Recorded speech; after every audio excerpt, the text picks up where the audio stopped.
Nah, Naratornya naratornya kurang. kurang bullshitter.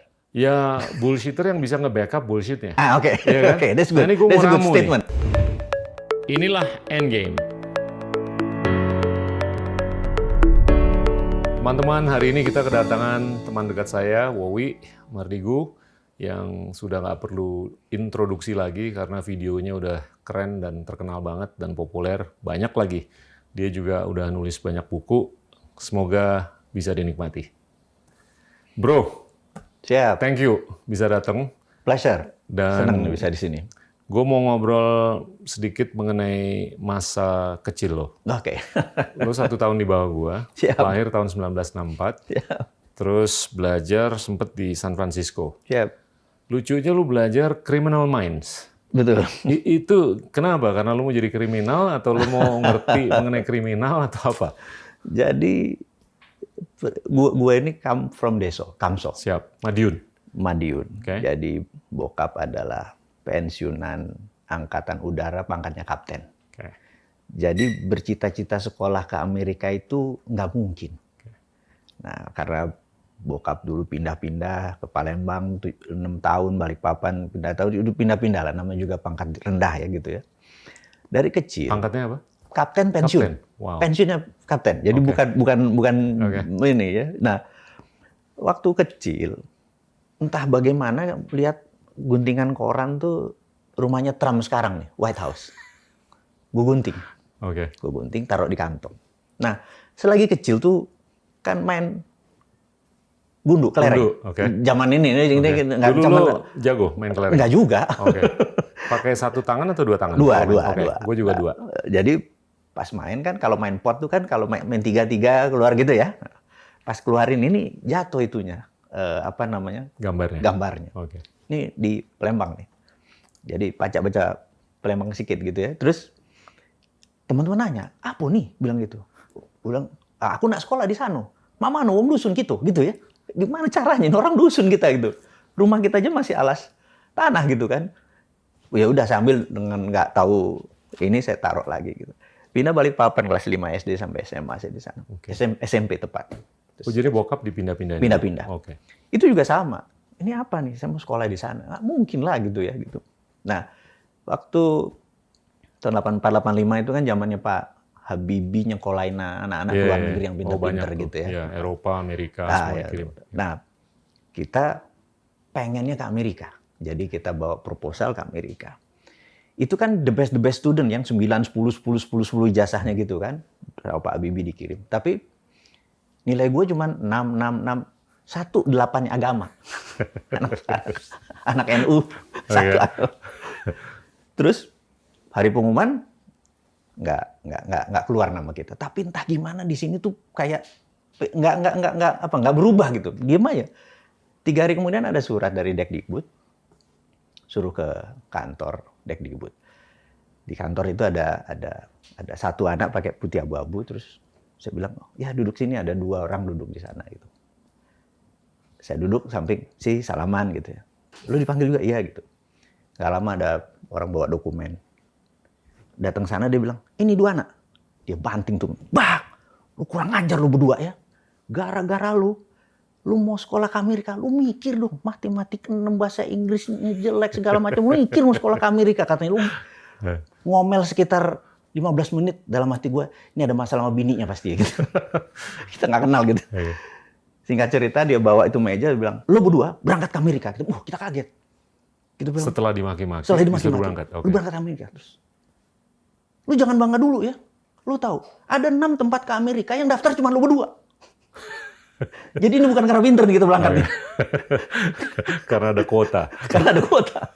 Nah, karena nggak kepake lagi kuotanya. Karena gitu kita nggak bisa milih. Oke. Bachelor kita adalah. Tunggu dulu, ini beasiswa dari pemerintah? Nah, nanti dijelasin itu. Oke. Satu chapter Sorry, lagi tuh. sorry. Motong gue. Oke, terus. Jadi waktu kita sekolah di sana kita nggak bisa pilih. Jadi bachelornya adalah Applied Psychology in Business. Jadi Applied Psychology in Business itu seperti misalnya kayak kenapa kopi di Starbucks harganya 50.000 tapi orang ngantri di Starbucks gitu ya. Apakah karena kopinya paling enak? Nggak juga. Apakah karena kopinya murah? Nggak juga, mahal juga. Karena brand. Enggak juga ternyata. Oke. Ternyata kursi tingginya 46 cm, meja segala macam ergonomik, itu psychological faktornya waktu duduk di sana, itunya dapat. I Itu see. yang orang nggak tahu bahwa itu psychological factor. Oke. Gitu. Ini kursinya lebih enak daripada di Starbucks sekarang. Nah, ini pasti ada yang lebih, that's why ini lebih mahal gitu. Oke. Nah, jadi kemudian waktu lanjutannya nggak bisa milih. Jadi criminal mind and forensic investigator itu nggak bisa milih. Jadi kita harus masuk ke state penitentiary, ke penjara kelas kakap, kita interview orang 1, 2, begitu orang ke 100 saya tahu ini pedofil nih. Karena kan terbaca gitu ya, terbaca. Terus harus ngambil short course untuk semacam disertasi, bukan doktoral gitu ya. Akhirnya dapat namanya sebuah yang ditunggu memang namanya state sponsor terrorism, disertasi saya. Nah, pulang tahun 91 itu barulah ketemu siapa sponsornya, yang ngamuk-ngamuk Pak Jenderal ini. Siapa yang bayarin ini orang. Jadi yang nyekolahin lo, ini pasti mau ngintelin gua katanya gitu. Wow. Jadi di hari itu saya ikatan dinasnya harus dicopot.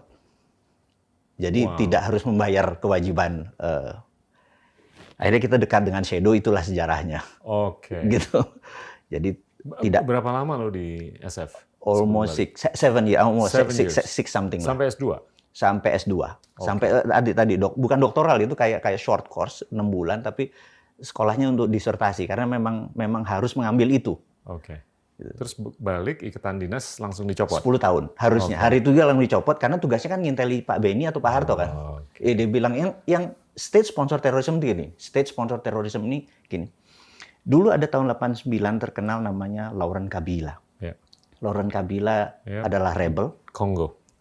Gue pernah ke sana tuh. Masih. Jadi yang dia mencari state sponsor. Gue kedua-duanya. Really? Democratic Republic sama Republic. Jadi Brazzaville sama Kinshasa. Betul. Nah, di tahun 89 itu dia minta state sponsor. Akhirnya Kanada yang sponsori Kabila dengan syarat seluruh kobaltnya diambil Kanada sampai akhir zaman. Ya, itu state sponsor. Jadi Kanada look like negara yang bersih, baik. Penjajah sebelumnya itu kan Belgia dan Prancis untuk dua negara itu. Sejarah Prancis itulah membuat Kanada merdekanya dia tahun 91, terus menjadi Laurent Désiré Kabila presiden pertama. Jadi Kanada itu state sponsor terorisme sebenarnya. Nah, sekarang ini banyak state sponsor. Jadi dulu ada Libya, dan lain sebagainya. Dan sebenarnya ini adalah terorisme tertinggi karena state sponsor. Derajatnya gitu ya. Tunggu dulu. Rewind. Oke. Ini lu dari kecil emang suka beginian atau begitu lu mendarat di SF aja lu dijorokin ke sini terus tiba-tiba? Jadi I don't like the shit sebenarnya. Doyan sama sekali. Tapi karena CM-nya, cita-cita mulianya kan ke Amerika. I see. Udah itu aja. Apapun. Apapun itu. Jadi di sana itu sebenarnya painful juga gitu atas pelajarannya. Jadi tidak passionate. Tapi kita harus appreciate sama yang membayar. Jadi karena itu negara sampai sekarang kalau negara minta, negara calling, by all means, pro bono nggak dibayar, saya masuk. Misalnya kayak di peristiwa Sampit, Dayak sama Madura itu konflik horizontal pertama. Indonesia nggak ngerti, minta sebuah yayasan, terus yayasan minta UNICEF karena nama kita adalah termasuk yang mereka tahu, kita bantu Sampit gitu ya. 3 bulan di sana, biaya 600 juta, total 675. Kita tekor, bantu negara tuh selalu tekor gitu. Terus peristiwa tsunami Aceh. 26. Tunggu dulu yang Thailand dulu, apa yang pesawat itu. Nah, itu cerita. Tadi mau cerita, gue potong. Kita cerita. Jadi kita di tahun suatu hari Garuda dibajak Woyla gitu ya. Kapal itu ke arah Don Muang. Waktu dulu Pak Yoga kalau nggak salah nelpon Menteri Pertahanannya di Thailand, minta masuk pasukan ke Thailand, tapi full namanya battle suit. Jadi di dalam peraturan internasional masuk ke sebuah negara tuh nggak boleh full battle suit. Itu artinya penaklukan. Harus pakai sipil. Harus pakai sipil atau baju dinas, tapi bukan battle suit. Begitu ditelepon, kan nggak mungkin kita tidak pakai battle suit. Jadi minta izin, Thailand bilang, nggak apa-apa. Jadi waktu Kopassus datang itu full battle suit. itu penaklukan harusnya. Kalau kita nggak dianggap kakak oleh Thailand, nggak mungkin itu diizinkan. Oke. Mendarat, 6 jam kemudian, 12 jam kemudian selesai sejarah. Sehingga Kopassus. Lu ikut ke Thailand? Oh enggak. Itu hanya mau menceritakan bahwa itu adalah negara bertindak dengan tepat. Siap. Kenapa waktu itu kita di-appreciate oleh Thailand? Ya. Nah, kita lihat sejarahnya ternyata Pak Harto melakukan strategi. Dia membuat Aceh ASEAN Fertilizer, di mana 40% pupuknya itu dikasih Thailand sama Vietnam. Yeah. Sehingga kalau ada shit happen di Indonesia, misalnya musim kemarau, kering, segala macam, Thailand sama Vietnam ngirim beras tanpa dibayar. Yeah. Dan kita jadi kakak. Barter. Kakak, jadi kakak. Sewaktu peristiwa sandera di Indonesia, kebetulan gua masih di Kemhan, kita melakukan operasi untuk menolong 10 sandera di selatan, di Marawi. Bintang 2 loh dari Indonesia, Maijen, Kopassus. Operasi, tau nggak diterima sama Filipina siapa? Mayor. Wow.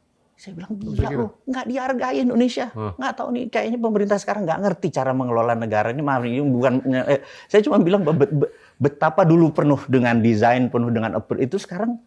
Mungkin emailnya salah kali. Mungkin ya. Ini atau jenderalnya hilang ke mayor, ya udah sana terimanya mayor gitu. Tapi nih, gue mau metik sesuatu nih. Lo tuh nggak pernah ada cita-cita mau belajar mengenai criminal minds, kayak terorisme atau apa, tapi yang membentuk perjalanan lo selama ini sebetulnya nurture, bukan nature. Nurture, agree. Iya kan? Agree. Ibarat kata kalau kemarin lo ketemu orang yang nyodok lo ke pojok untuk belajar mengenai kehutanan, iya. lo mungkin pakar kehutanan sekarang. Mungkin jadi orang hutan gua. Iya kan? Nah, sejauh mana lo mengatribusikan nurture ke kegagalan ataupun kesuksesan lo? Kayaknya man-made. Sukses itu man-made. Banyak ya? Nurture banget. So you're not born to be a leader, but you learn to be a leader. Setuju. Oke. Terpaksa malah. Iya. Karena self defense kan. Iya. Kita harus appreciate negara sudah bayar, walaupun berat tapi karena kepaksa itu kan reputation. Iya. Kan keunggulan kata Socrates tidak ada, yang ada hanya reputation. Iya. Jadi once kita repeat ya kita unggul juga gitu. Iya. Walaupun kepaksa.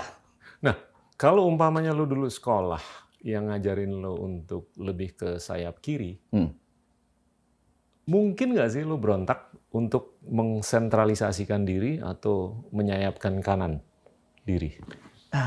Menurut gua. Ini dari batin aja, gue pengen tahu. Menurut gua, people doesn't change.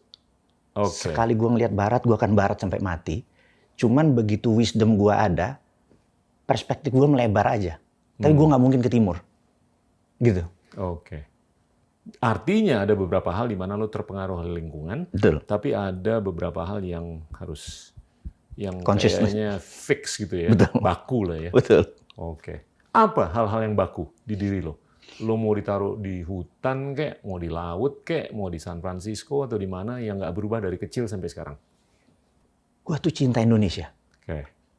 Jadi kayaknya... Lo nggak perlu ngomong begitu loh, hanya karena lo di show ini. No. Itu confirm. Oke, gue juga cinta banget sama Indonesia. Itu. Okay. Jadi, nggak pernah lelah mencintai Indonesia, walaupun pemerintah yang sekarang ini megelin hati gitu ya. Oke. Kita doakan yang terbaik. Terus, karena ada yang menarik di Indonesia itu, jadi salah satu blessing gue di dalam berdoa atau bersyukur itu adalah dilahirkan di Indonesia. Itu yang nggak akan pernah berubah. Oke. Gitu. Apa alasannya? Kenapa lu ngerasa blessed dilahirkan di Indonesia?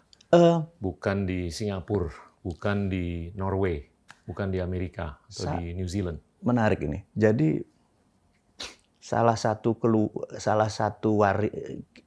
gue dilahirkan di Indonesia di sebuah keluarga kecil yang dari sisi bapak gitu ya, yang kami terlahir sebagai turunan pandai besi, jadi udah turun temurun gitu. Nah, selalu ada cerita sebelum tidur, ini folklore kali ya, cerita sebelum tidur bahwa dulu ada pesan dari mbah-mbah kita Siap. bahwa pada saat penjajahan masuk itu bukan mau ngambil spice atau rempah, tetapi mau ngambil budaya logam, kata dia gitu. Saya bilang, oh ya, gitu. Ini dari kecil dengan bahasa Jawa gitu. Budaya logam. Budaya logam Nusantara tuh tertinggi di dunia. Untuk membuktikan misalnya dengan alat musik. Tertinggi itu kan sudah teknologi terus musik kan, budaya kan tertinggi. Jadi Eropa alat musiknya terbuat dari apa? Kayu. Kayu, senar gitu kan, Senar, biola gitu kan. Gitu. Ke Timur Tengah alat musiknya terbuat dari apa? Kayu juga. Ada kulit. Iya, ada kulit. Benar. Ke mana? Cina. Cina, kayu, senar, ada besi juga, seruling, bambu. Ya. Tapi ada nggak yang sejak 1000 tahun yang lalu musiknya gamelan, gong, dan segala macam? Itu budaya logam kita tinggi sekali. Oh iya. Itu budaya logam. Nah, budaya logam yang tinggi tadi itu akan diambil oleh penjajah itu. Nah, karena itu Sunan Bonang menyatakan sebuah dua perintah. Perintah itu sangat terkenal sekali namanya apati geni, perintah mematikan api. Ya. Begitu budaya api mati, maka budaya logam kita tenggelam. Ya. Perintahnya menarik. Nanti tinitah sabdo sumuruping geni, perintah menyalakan api, itu 17 turunan setelah Bonang. Wow. It happen sekarang turunan ke-17. Oh ya. Ngitungnya dari kapan tuh? Dari Sunan Bonang. Terus aja turunan 17 anak itu. turun, oke. Tujuan bisa dari Sunan Muria, pokoknya dari para sunan diturunin itu sekarang 17. Ya. Karena itu waktu Sunan Bonang tuh abad ke-14 atau 15? 14. Oke. 14 sekian gitu ya. Nah, itu turun. Sekarang 17. Jadi Ya. dari dulu kita dibilang, ini masa jaya-jaya yang kita lagi nih. Sumur penggeni, perintah nyalain api sudah mulai dinyalain. Itu kan sanepo, sebenarnya itu kan kiasan kan. Ini jadi membuat kita jadi, oh iya nih, gitu bangsa besar. Membuktikan bangsa besar itu, kita tahu bahwa bumi ini muter udah berapa miliar tahun, bener nggak? 4,5 miliar. Kecuali yang percaya flat earth, bener nggak? Iya. Ya, kita kan bukan percaya flat earth, bener nggak? Iya. Kita bumi muter. Kalau kita ada bola plastik, kita kasih glitter, terus kita puter, maka hukum alam akan muter di tengah itu. Ya. Jadi dalam putaran sekian lama itu membuat seluruh mineral itu ada di muka bumi Indonesia karena panjangnya khatulistiwa kita. Ya. Jadi kita sudah tahu bahwa kalau dulu ada tabel periodik tuh, yang hari libur nanti kita rebus kubis Prancis, ingat nggak? Lu pada lupa semua. Besok minggu cari bagian itu ada. Itu semua ada di Indonesia. I hated chemistry. Tapi that's part of science. Jadi kita. I love science, but I hated chemistry. Oh gitu ya. Nah, kebetulan itu yang paling tinggi. Harusnya gue masuknya bukan sosial loh, harusnya. Itu bawah sadar itu ya, karena running on the family. Tapi nilai sekolah sih jelek gitu. Anyway, terus jadi kita mengerti bahwa di dalam nikel Indonesia, misalnya, beda dengan nikel di seluruh dunia. Nikel kita itu mengandung Li, karena itu disebutnya nikel laterite. Tapi yang dibayar hanya nikel, Li-nya nggak dibayar, gitu ya. Nah, dikasih CO, dikasih kobalt, itu menjadi baterai. Gregetan nggak? Kenapa dibuatnya mesti ke Cina? Kenapa di sini cuma dan lain sebagainya? Tapi udah mulai kan, penambahan nilai udah mulai. Agree. Nah itu yang membuat kita bilang, oh jadi ini kita mungkin mau capture semaksimal mungkin. Ini mungkin sumur pinggeni. Iya. Gitu. Itu kode. Jadi saya exciting gitu sekarang ini gitu. Oke. Tanda-tanda ya. Tanda-tanda gitu. Oke. Tadi siang gue ngobrol lama sama Prof. Emil Salim. Dia juga agak-agak nyerempet ke omongan-omongan lo mengenai sejarah kita gimana, dan sedikit menyinggung ahli matematika atau ilmuwan namanya Al-Khwarizmi. Oke. Itu dia lahir tahun 790 sampai tahun 850 lah. Tapi dia tuh yang menginspirasi prakarsa-prakarsa yang luar biasa. Aljabar, matematika, terus astronomi, navigasi yang begitu peralihan waktu Baghdad di abad 13 diserang oleh Mongol. Hilanglah ilmu-ilmu kita. Ya kan? Sebetulnya pertanyaan gue ini mengenai lu menyentuh mengenai kelogaman, sedikit mengenai sains, ya kan? Gue ngelihat di Indonesia nih agak terlalu banyak orang-orang merangkul social science, kurang merangkul empirical science. Agree. Ya kan? Agree. Kita sebagai negara Muslim terbesar di dunia, kalau kita anggaplah mengacu ke apa yang disemangatkan oleh Al-Khwarizmi, di abad ke-8, 9, seterusnya sampai abad ke-13. Kenapa nggak diulang sih? Ya kan? Rangkulan-rangkulan science atau empirical science. STEM sekarang namanya kan, Science, Technology, Engineering, Mathematics. Betul, Nah, betul. supaya kita bisa lebih meningkatkan produktivitas, efisiensi, dan Bangsa yang penambahan besar, nilai. Bangsa besar pasti teknologi, go-nya. Goes teknologi. Iya. Bener nggak? Iya. Apa nama Indonesia sekarang? Kalau menurut gue sih sekarang agak-agak masih ketinggalan. Kalau kita lihat dari sisi pendidikan, terus penguasaan teknologi dan segalanya. Tapi gue sih optimis. Kalau kita benar-benar tekuni, dalami. Buku itu sedikit loh. Lu hobi baca. Ya. Pilihan itu tuh nggak banyak loh. Ya. Pilihan apa? Pilihan membaca buku-buku teknologi sains tuh nggak sebanyak buku yang benar. social science lah. Atau mungkin ekonomi. Nggak juga. Really? Tapi kalau mau tidur lebih gampang baca buku sains daripada buku social science. Karena ngantuk. Iya kan? Gua rasa itu yang sistemik. Kendala sistemik. Kenapa orang tuh nggak mau baca, dan kalaupun suruh baca juga nggak mau baca buku sains. Lebih baik baca buku cerita. Atau baca buku social science. Karena narasinya lebih enak. Exactly. You're one of the more popular narrators di Indonesia. Lu videonya udah ratusan. Gue selalu ngelihat Indonesia ini narasinya keren banget, tapi naratornya kurang. Oh, oke. Narasinya keren. Naratornya kurang. Kurang bullshitter. Ya, bullshitter yang bisa nge-backup bullshitnya. Oke. Ya kan? Oke, that's good. Nah, ini gua That's mau a good ramu statement. That's a good statement. Gue mau ramu kepentingan kita untuk mengedepankan ilmu alam sama kepentingan kita untuk membuahkan narator sebanyak mungkin. Gue pengen tahu pandangan lu gimana sih mengenai hal-hal seperti itu. Ada dua orang yang saat ini menjadi acuan gue karena kan gue hobinya baca, as you know, gue hobi baca. Jadi buku di bawah bendera revolusinya Pak Karno itu waktu gue baca itu benar-benar kayak dia menulis itu benar-benar kayak novel cara Pak Karno menulis. Jadi kita langsung larut gitu, dia masuk, dia ngelihat cewek ini keangkat satu, kita terima walaupun cuma ini loh belahan. Tapi dia tulis di buku seperti bukunya Hitler, Mein Kampf, Perjuanganku. Terus di zaman modern ini, gua nggak bisa tidak mencintai orang ini yang namanya Obama. Gila speech-nya. Iya, top. Dia bisa akhirnya gue belajar bahwa ini bukan ilmu baru, tapi gue ambil sendiri karena latar belakang applied psychology itu, bisa gue tarik sini, bisa gue tarik sini. Jadi kelebihan dua orang ini, versi gue adalah mereka adalah imajinatif naratif. Jadi waktu dia melakukan narasi, orang berimajinasi. Jadi theater of mind-nya main. Gitu, theater of mind. Jadi banyak orang yang bernarasi, misalnya, maaf ya, sholat Jumat gue denger Ustadz ngomong, begitu ditanya, bini gue, tadi ceramahnya apa? Nah, itu dia. Karena narasi saja, tidak berimajinasi kitanya, gitu ya. Betul. Nah, Obama termasuk orang yang gue idol, gitu ya. Jadi hampir setiap 2 malam sekali gue cari the last speech of Obama, ini Obama ngomong dan gue adore gitu ya. Jadi gue pengen belajar dari dia jauh. Dan Pak Karno juga video-video kan sekarang kita untung ada video gitu ya. Jadi kalau ditanya tadi narasinya, gue bener-bener pengen mungkin gue kalau diperkenankan adalah menjadi imajinatif narator untuk kepentingan mempromosikan lu udah cukup Indonesia. Efektif lu karena lu kalau tiap cerita muka lu nggak ada kan di video. Oh iya, karena kan jelek muka gua, jadi kan gua malu.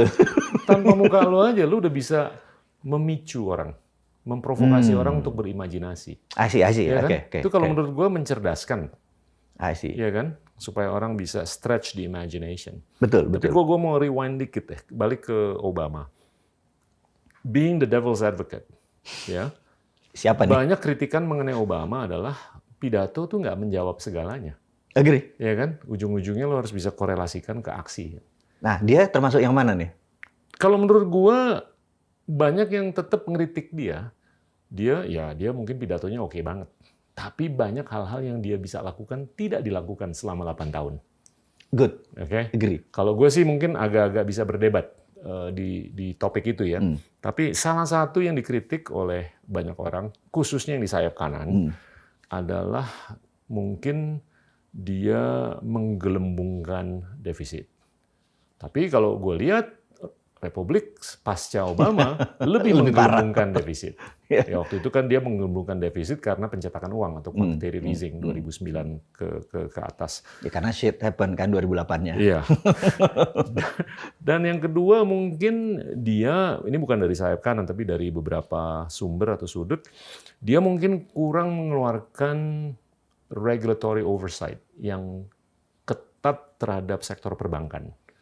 Setelah dia lakukan rekapitalisasi, dia kurang ketat supervisinya dan segalanya. Dia sehingga bukan terjadilah itu, betul. Pemborosan, kesembronoan di Wall Street, di mana Wall Street nggak ketemu dengan Main Street. Setuju. Iya kan?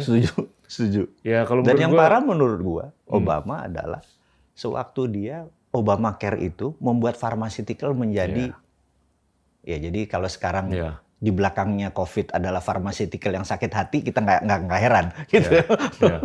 Dia terlalu darling kan waktu itu. Sementara Trump saat ini menebas itu semua kan gitu.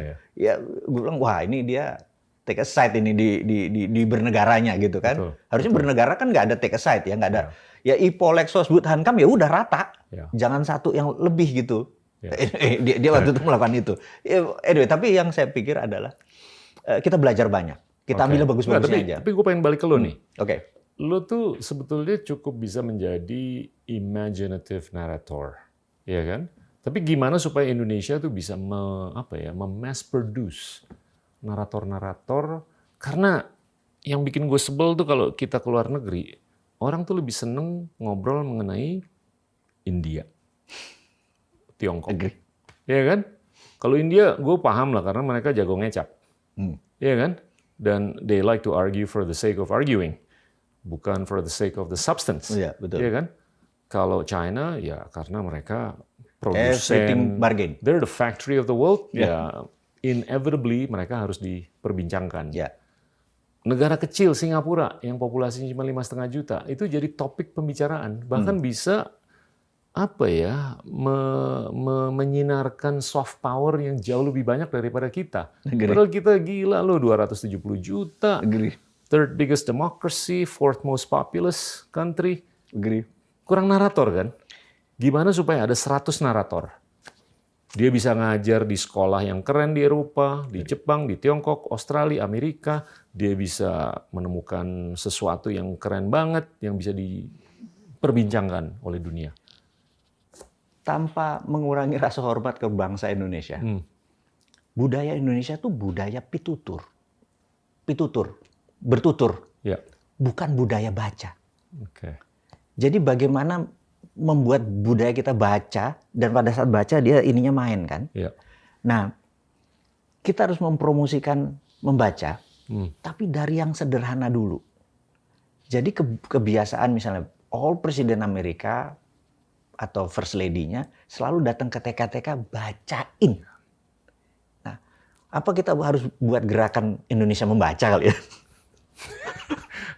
Dan itu tidak harus ada kita karena sekarang by YouTube kita bisa menyebarkan virus itu gitu membaca. Yang kedua adalah bahkan lu bisa ke Blinkist, udah dengerin aja berapa menit. Dan yang kurang saat ini adalah buku-buku bagus. Jadi ada yang pernah bilang orang Indonesia nggak suka baca. No. Buku bagusnya nggak ada. Begitu ada buku bagus, orang kita baca juga kok. Gue kurang sependapat. Really? Gue kalau ke toko buku tuh gue nggak nyari topik yang gue suka. Nyari yang apa jadi? Random. Iya. Bahasa Indonesia apa bahasa Inggris nih? Bahasa Indonesia, bahasa Inggris. Rasanya bahasa Indonesia ada yang. Ya kalau bahasa Indonesia mungkin agak-agak bias ke sejarah kalau gue beli buku, ya kan? Tapi kalau bahasa Inggris gue ke toko buku gue random aja begitu. Kalau bahasa Inggris itu mengenai physics kayak, mengenai sociology atau mengenai apa itu gue baca. This is interesting. Kita sama-sama penggila baca. Kalau kita datang ke toko buku, anggap toko buku yang ada di Indonesia begitu baca, kita suruh nyari sendiri referensinya. Tapi kalau kita di Times atau di Singapura deh, itu langganan. Begitu datang, bosman datang, dia udah tahu. 2 yang ngawal. I need a geopolitics book. Okay. Have you read this Fire about Trump dia become narcissism dan lain sebagainya. Oke. Apa isinya? Dia cerita. Terus kalau gue baca ini di toko bukunya, bukunya dia mereferensikan. Wow. Jadi kita kalau di Indonesia nyari buku. Gue nggak buku. pernah digituin. Oke. I mean, you're getting better service than I do. Jadi kalau ke sana kita nyari knowledge. Oke. Kalau ke Indonesia kita nyari buku. Yeah. Wah, dia bilang, lu udah baca Asian Water nggak? This is how China become strong karena menguasai water, katanya. Yeah. Tell me isinya. Dia cerita gini. Oke, I buy this book. Ngerti nggak maksudnya? Yeah. Jadi yang penjaga bukunya itu dia baca bukunya dan kita dikasih knowledge. Yeah. Jadi menurut saya kalau itu terjadi di semua toko buku, ada referensinya, kita tahu apa yang kita cari. Yeah. Jadi bukan nyari buku, kita nyari knowledge. Ada enabler-nya ya di toko. Agree. Itu yang makanya kita datang. Tapi lu kalau ngomong begini ya itu manifestasi dari kemalasan kita juga. Kita harus diprovokasi seperti itu. Agree. Iya juga. Iya kan? Iya kan? Iya. Jadi itu kalau menurut gue lebih sistemik.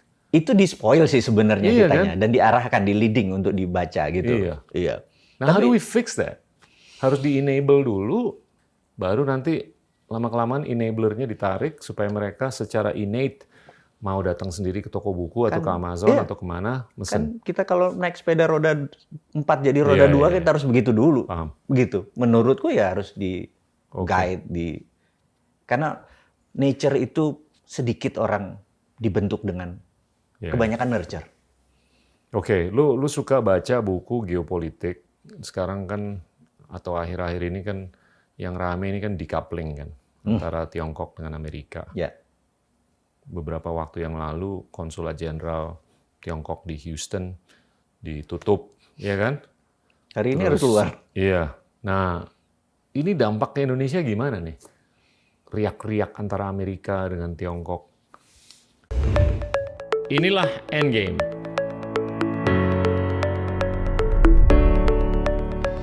Memang kayak ini apalagi nanti gue bermasalah nanti gitu ya. Saya bilang, sahabat saya Pak Dahlan Iskan, saya bilang, Pak, izin Pak, Bapak punya kekuatan udara nih kenceng Pak. Boleh nggak saya